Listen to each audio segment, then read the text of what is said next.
to another episode of I Hate Golf. It's awesome. My name is Caleb. He is Mark. Coming to you, as always, from Olde English Trail Golf Club in Florence, South Carolina.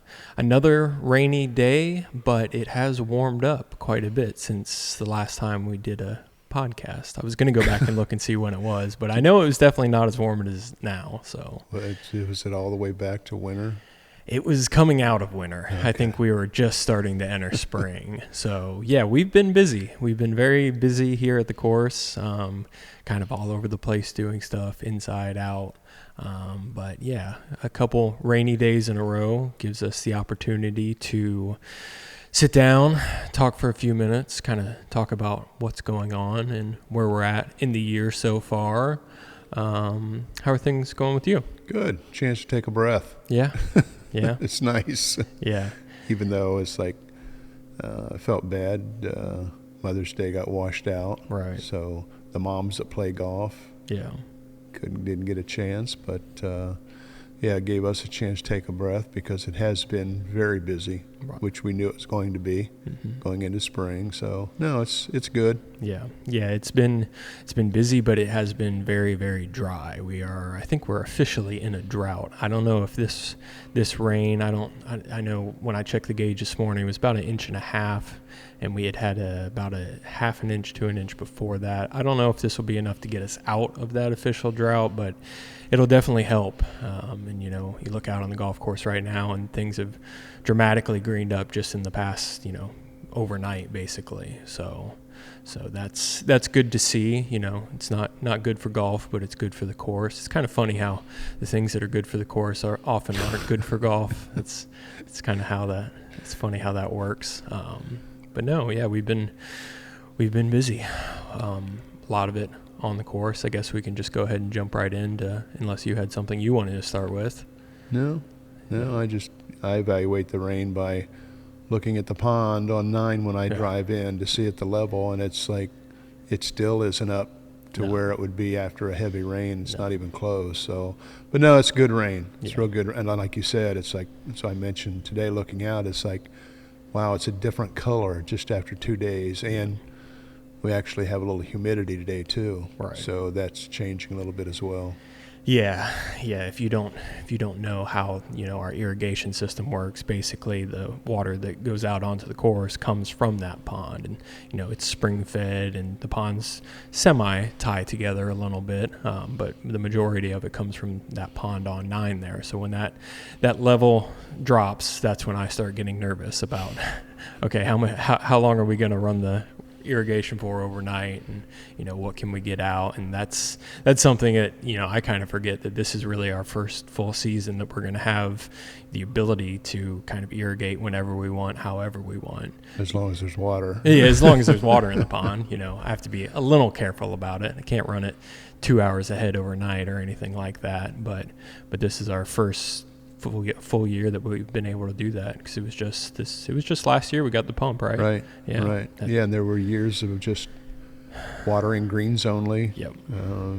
People would complain, I can't get my tee in the ground on the tee box. Yep. So yeah, it's kind of dramatic. It's one of those things you see, but people don't really notice it. Right. So again, it's a lot of progress that maybe people don't really notice. Yeah. A lot of the work that we've had to do has been kind of the behind the scenes stuff, because the behind the scenes stuff was so outdated and far behind, and we're still dealing with some of that here and there, still chasing leaks every once in a while, and right, dealing with the electronics. It's funny, I was working on one of the irrigation satellites the other day, and I found the date of, I think it was 11/11/1997 on the control board there. So it's like, oh wow, that's pretty old. So yeah, just dealing with stuff here and there.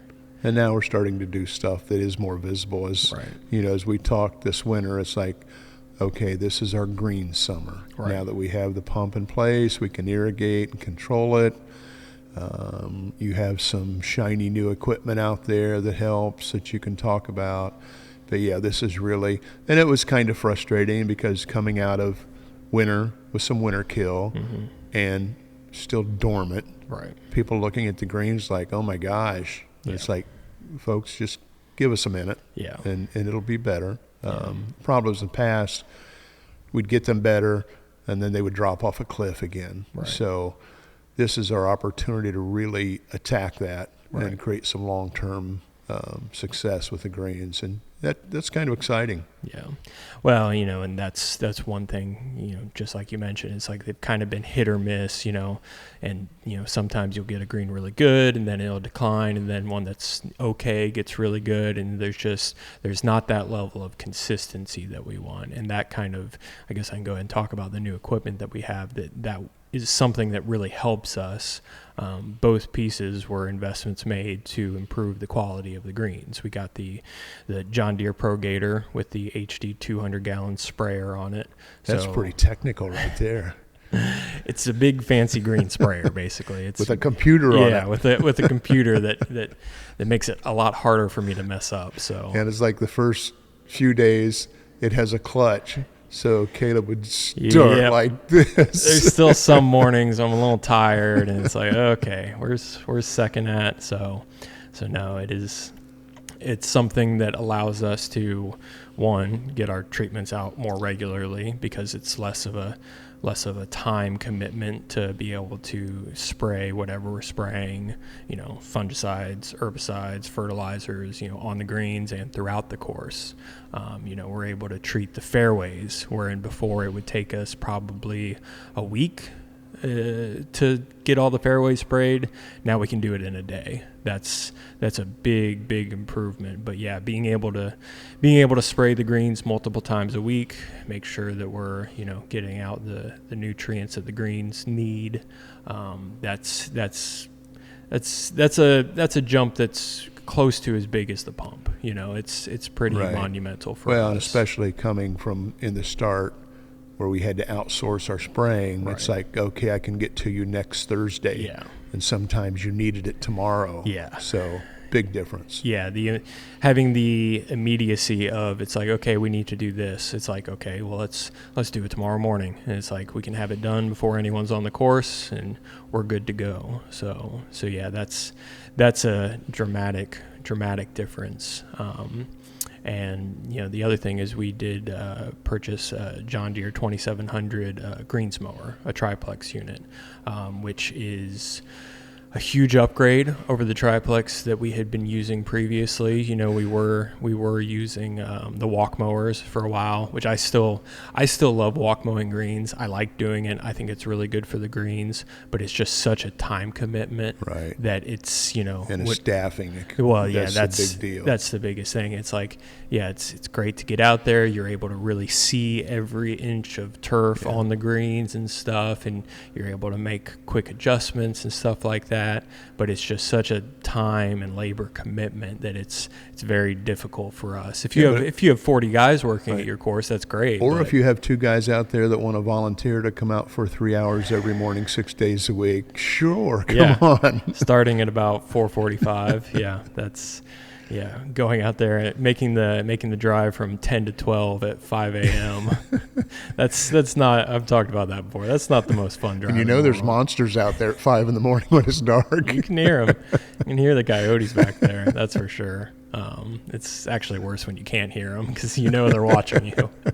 So, but no, getting that greens unit is a huge upgrade, because the quality of cut, one is, the triplex that we were using previously, I think it's a 2012 or a 2014, so it's at least 10 years old. It's a great T mower. Yeah, it's a great unit. We've converted it to being our T mower, and it's great for that. We've got 11. I'm gonna get too technical, I know, but having 11 blade reels to be able to cut tees is very nice. Means absolutely nothing to anyone out there. That's fine. I'm excited about it. So, and the other thing, don't forget, we've already had it, and you've seen the progress since we brought this on property, is the Sand Pro that we use now. It's the sand trap's dramatically different. I mean, they're playable. Yeah. We still have issues with one or two, especially the one that we need to get dug out because the gravel started to surface on 18, and we have to get that fixed. But outside of that, just shrinking what we want to shrink, they're fine. They're all playable. No more free drops on the green side. Guys used to aim at the trap so they could drop next to the green of the fringe. So I'm sure some people are still doing it, but there's no need to do it anymore. Yeah. Yeah, that's been a big improvement, and that was just that was a case of trying to find what best suits us and our needs. That's a unit that a lot of people do use on golf courses, but it's actually marketed more towards sports turf and ball fields and stuff like that. But because of the kind of sand that we have, because of the kind of bunkers we're going for, it fits our needs a lot better, and it's a lot faster. We can get around the course in about half the time. So yeah, Joe buzzes around and it's like, are you done already? Yep. It's amazing because it used to take a half a day. Oh yeah, it was a nightmare. And the unit we had before, it was older, but still this unit fits our needs a lot better. So well, and that's all of the equipment we've invested in. I mean, it's a huge savings in manpower, in our time, that we can get something done now and move on to another project. We still can't get to all of them. Yeah. But we're getting to more of them. Yeah, absolutely. So, just kind of that continued investment in the equipment, it allows us to have better turf. It allows us to save time so we can work on other projects and stuff like that. So no, those two pieces, the greens unit and the sprayer, those are massive upgrades for us. So I'm pretty happy about them. But yeah, kind of like you were talking about, the, bunkers that we still want to work on, whether it's shrinking them down or moving, stuff like that. One thing that we're able to do now, that we weren't able to do because we do have a functioning pump and we have a mostly functioning irrigation system, is we are able to actually get out there and sod places. We did a little sodding project a couple years ago, patching some spots here and there. But, we decided to go ahead and shut down the 6th green beginning second week of April, somewhere around that time. And it's still down. It's still down. We're still letting it kind of grow in, but being able to get fresh sod out there to be able to actually, more so than just a couple patches, but, actually put out, thousands of square feet of brand new turf. That's a big deal. And it's something we could have tried to do in the past with a unreliable pump, but that makes it a lot more difficult. Now, having the ability to actually know that, okay, I can get water out when I need to get water out, because when you put down fresh sod, especially greens grade, turf, you have to put a lot of water to make sure that grows together and grows through, and it takes a lot of effort on that end. And you also put sod down on the fringe, so it would be not a bare fringe where we had to clear things. And at the same time, you reshape the bunker. That's dramatic now, especially looking from fairway at the hole. And this would probably be a good time to the etiquette of a golf course and sand traps. Never climb out the front bank of a golf sand trap. Always go out the side or out the back. Don't try to climb the face of it, especially if you see new sod there. So help us out and let the sand trap heal, because we'd like to get it open as soon as possible. That's one of my big concerns. And when we open, is it going to be perfect? No, it's not. But it's a process, and you're going to see that on other greens as we work through our process. Yeah, that's something that we kind of want to continue doing throughout the course, patching areas, of greens that need it, that have needed it for a long time. And so having that ability to really do that now, that's something that, we want to continue throughout the growing season. So that was just kind of the first one of, okay, let's go ahead and shut this green down. Let's do a large section of it, not just this little spots here and there, but a large section of it to see how it does. And it's responding great. I think I don't want to put a time frame on exactly when I think it'll open, but I think we're pretty close. And that's the Tiff Eagle you use to sod. Yep, it's Tiff Eagle. Not to be too technical, but it's coming from the sod farm over in Georgia, Pikes Creek. We've done 2 full pallets on that green, plus, like you said, doing some of the fringe, the surrounds and stuff. We were able to get that locally, which is a little bit easier. A lot easier. Well, and that's the thing, that's the problem when you get sod is one, the sod alone is very expensive, but the cost of delivery is about half the price of the sod. So if we're able to kind of do it, one load at a time, I'm able to just drive over, spend the day driving, and just go pick it up. That's a lot easier for us. Right. The last thing you want to do is put something down 3 different places and find out, gee, that didn't work. Yeah. So we're kind of taking it step by step. Right. And we really do appreciate everyone being patient with us. Mm-hmm. And we've kept the pricing there for a reason. Right. Because we're understanding, we're golfers, and we're trying to give you a value during this process for us. And it's just like, we hope you enjoy watching the golf course get better. Yeah. And if you don't see that, then maybe it's not the place for you. But it's like, I've always, everywhere I've been, it's always been a process of trying to make the golf course better, more enjoyable. Even back, I can remember one of my first time, big time jobs, teaching assistant at Shaker Heights in Ohio. Really nice private club. You'd think, okay, what can they do? Well, at the end of the year, when I was getting ready to leave and move on, they were bringing in the Donald Ross group to take the golf course back to the original presentation, which is like, that was exciting. It's like they weren't even satisfied. They wanted to make it better. Yeah. And to me, that's the goal of being at every golf course you're at. It's like, if you're just going through the motions and there it is, I probably couldn't be there very long. Yeah.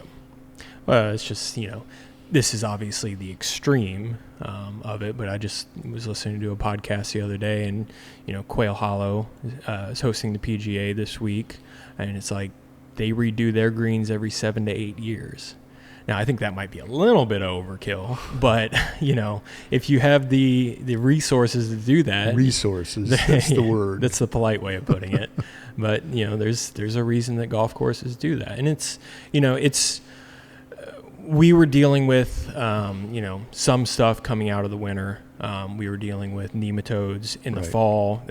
That was really kind of the tough thing. Do you want to tell folks just briefly what nematodes are and what they do? The simplest way of putting it is they eat the roots. It's a bug you can't see. And it's a bug you can't see, and there are, I've seen places where it's like you can buy nematodes for your garden. It's like there's benefits to some kinds of nematodes, but there's some nematodes that are, like I said, they just eat the root. They can just wipe out a green. They can, in not very, long. Right. And so we got kind of hit with that right at the end of the growing season in the fall, which was very difficult because we were able to get out there and treat it, but there was no time for recovery because we were going into dormancy, and that was like the worst possible time to deal with that. Right. And so we were kind of still dealing with those effects in the spring, still treating to get those under control, because the thing with nematodes is once you have them, you never get rid of them. They're yours. Yeah, you have to treat them constantly, and that goes back to us, investing in a better sprayer. We're now able to treat them constantly. We're able to stay on top of that, so we don't deal with, we might have a little spot pop up here and there, but once we get fully recovered from everything, that's a problem we shouldn't have to, panic about. It's something that we can kind of build into our treatment schedules. Right. So, the combination of the nematodes in the fall and in the spring, and just general winter kill that, a lot of people are dealing with. I'm sure a lot of people have seen Pinehurst is closing number 4 for the whole summer to redo their greens. I don't know exactly what happened, but I've seen pictures of courses. I saw pictures of courses this morning that's hosting US Open. It's like they're dealing with the same stuff. It's just, we're running a golf course, which means we're dealing with weather. We're dealing with, trying to cut grass shorter than it's probably meant to be cut. That's just kind of stuff you have to deal with. Well, the funny thing is I looked up the Pinehurst course, and it's like, they were able to put green sand out to try to hide some of it, but you couldn't hide it. It was that bad. It was bad enough they had to close it, obviously, to redo them. Yeah. But even reading the comments about people that still played the golf course and paid a lot of money, it was not, oh, what a dump, what a goat ranch. It was like, oh, they're having some trouble. It's like, isn't it nice to have understanding golfers that, hey, it's a process and you're working through it, instead of like, oh, don't ever go back there, it's awful. Well, and it's like there's always going to be the most negative people or the loudest that you just have to deal with or just ignore. There's some golfers that are negative?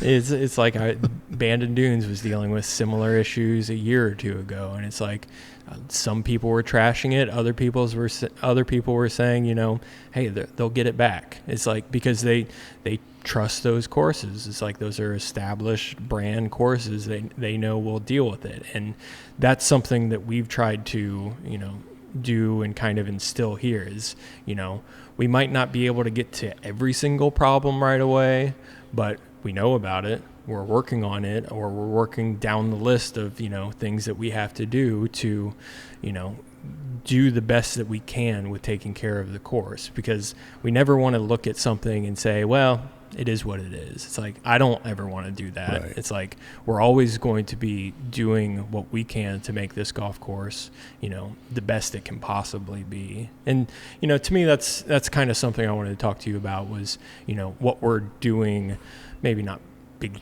big picture is the wrong way to put it, but what we're doing here. And it's like, to me, my goal with this golf course is for it to be a fun place for people to play golf. Right. It's like that's kind of the baseline. It's like, yeah, I want the golf course to play as nice as it can. I want the turf to be as good as it can. But I mean, I don't have an interest in hosting a U.S. Open qualifier. It's like that's not a goal for me. Right. My goal is just for a place that anyone that can come out, that wants to come out and play and be respectful of the golf course can have a fun time. That's my attitude. It's even with outings. Mm-hmm. I don't like outings. Yeah. It's not that they're bad or they're bad people. It's just I don't think it's fair to shut down our golf course for the people who regularly support us. Right. It's like, oh, sorry, you can't play today. And it's like, oh, shucks, what's going on here? It's like, so, plus I think I've shown that you really don't increase your revenue. No. So, that's, to me, it's like teaching people the etiquette of a golf course and what's expected of you, your behavior, and getting those people to participate with you who appreciate that as well. And then just enjoy it. Yeah. We've done a lot of work at the clubhouse. We're doing some work at the range. I think we have a lot of good people working here and even volunteers who help us. It's a lot of good people that just want you to enjoy it. Yeah. And that's why it's so difficult when someone shows up and doesn't respect what you're trying to do. That makes it very challenging. Yeah. But, that's always going to be. It's been there everywhere I've been, so that happens. Yeah, and that's true of golf. It's true of every business. It's like some people are just kind of miserable people, and you just kind of have to let them be miserable, and that's fine. But just be it somewhere else. Yeah, that's kind of my point. It's like, don't be miserable here. Right. It's like, if you don't like it, that's fine. No one's making you come here. Right. That's at the end of the day, it's your choice. Right. Well, I've always told when I hire someone, it's like, hey, look, I'm here 70 to 80 hours a week, and I want to enjoy it. I enjoy what I do. So if you're bringing drama in with you to work here, you're not going to be here very long because, I want everyone to enjoy being here. That includes the staff. And I think that pays off, and it shows in our interaction with everyone. Yeah. Well, yeah, and that's, that was one of the reasons why one of the first things we did was fix up the clubhouse. One, it needed it, obviously, and it was pretty bad, but making it presentable. But like you said, this is somewhere we spend a lot of our time. It's like cleaning that up. And, I've been kind of doing the same thing with our maintenance building. It's like spending some time cleaning it up down there, making it a better work environment, because if I'm not on the course recently, I've been in the maintenance building. So I want it to be a place where I at least like going into. Well, the maintenance building might be a bigger example even than the clubhouse. Yeah. When we first opened that door and they took me down there, it was probably an inch to inch and a half of just dust and dirt and piles of trash, and you couldn't even hardly walk into it. I remember when we got here, my goal was I wanted to go as long as possible without going into the maintenance building because I knew as soon as I went in there, I wouldn't leave. And I think I made it a couple months, so I avoided that headache for a while. But yeah, it was truly non-functional. Absolutely. You couldn't, and it's still got some design issues, which is whatever, but it's actually a functional maintenance shop. And we even discovered they have a septic tank out down there. Nobody knew it. We found all kinds of things down there. I found a Toro program it's at least 30 years old, and it's still sitting down there. But yeah, that's something that, sure, if I spend 2 hours cleaning the shop, could I be spending 2 hours working on something on the course? Of course. That's always going to be the case. Right. But, doing the things, setup is something that I've been trying to get a lot better at, making sure that our time is spent on the course, working on the course as best as possible, instead of, well, I have to spend 20 minutes today trying to find everything. It's like, just take 2-3 hours a week, get everything cleaned up, get everything set up. It makes the week go a lot better. So it doesn't change the fact that the location of the maintenance building is a mile from one end of the property instead of being central. So yes, you have a nice, neat maintenance building that's functional, but it's still 20 minutes from one end of the property that we have to deal with. Well, and that's something, we haven't, settled officially on it, but, we have been sending people off the back nine through the winter, and we've continued to do it. There's a lot of golf reasons for why we've been doing that, as far as layout of the course and which holes you finish on and stuff like that. But there's a lot of issues just like that. It's, when we get done in the morning, people aren't on the front nine now, because if people are on the front nine and we're trying to get a bunch of equipment back down to maintenance, right, it can take us a half hour sometimes. Right. It's just, there's a lot of reasons that go into things it. that people have no idea of, and that's why I try to tell people is if you're talking about this, it's like, folks, just know there's a reason for everything we do. It's not just random and it's like, oh, we like to do it that way. It's like, no, there's a reason why we do it that way. Yeah. And it's like, some people just aren't interested in it. Some people aren't interested. They just want to know why. And to me, the simple answer is 9 is a lot better finishing hole than 18. Absolutely. 9 is a perfect finishing hole to me, and 18 is kind of a quirky, memorable, sometimes good, sometimes bad. Right. It's like, but 9 is a perfect finishing hole. Yeah, I think 8 and 9 are really good finishing holes. Yeah. A really good par 3. Yep. And then it just a finishing par 4 with the water to the right is just death. Yeah. Yeah, so that's the simple answer, but there's a lot that goes into. We don't just decide things because one's prettier than the other. Right. So yeah, but yeah, it's been a good spring so far. It's been a very, very busy spring. We've spent most of the time working on the greens, but we've done a lot of work with the fairways as well, the tees, getting a better cut on the tees now that we actually do have a dedicated tee mower instead of kind of having to flip back and forth between things. So no, it's been a really good spring. It's hard to believe it's already May. It feels like it was just winter, but no, it's been a good spring, and I'm hoping that we're going to have a really good summer too. Yeah, and I'm getting ready to hopefully schedule a couple of Saturday golf clinics again. Mm-hmm. People played for a while and just need to work on something specific, or beginners, and ladies, get them out here and help them with their golf swing. So the point is to enjoy it more. That's one of the reasons I do that. It's like if there's something you're working on that's going to make you better, it makes it a lot more fun than just going out there and it's like, this again. Yeah. So, some of that stuff. The Tuesday night thing is going really well. People are enjoying it, having a lot of fun. Again, that's not a, hey, let's see if we can win this. But everyone that plays wants to win. Yeah. But that's not the goal of it. It's to come out and have some fun, get something to eat, meet some people, and maybe win a nearest the pin or something. Yeah. Yeah, I think, last week you gave away a Masters koozie I brought back. Oh, yeah, you had to get in there that you went to Augusta for 3 days to the was it 3 days to the Masters? It was 3 days, and don't forget that I went on Sunday. That's the most important part.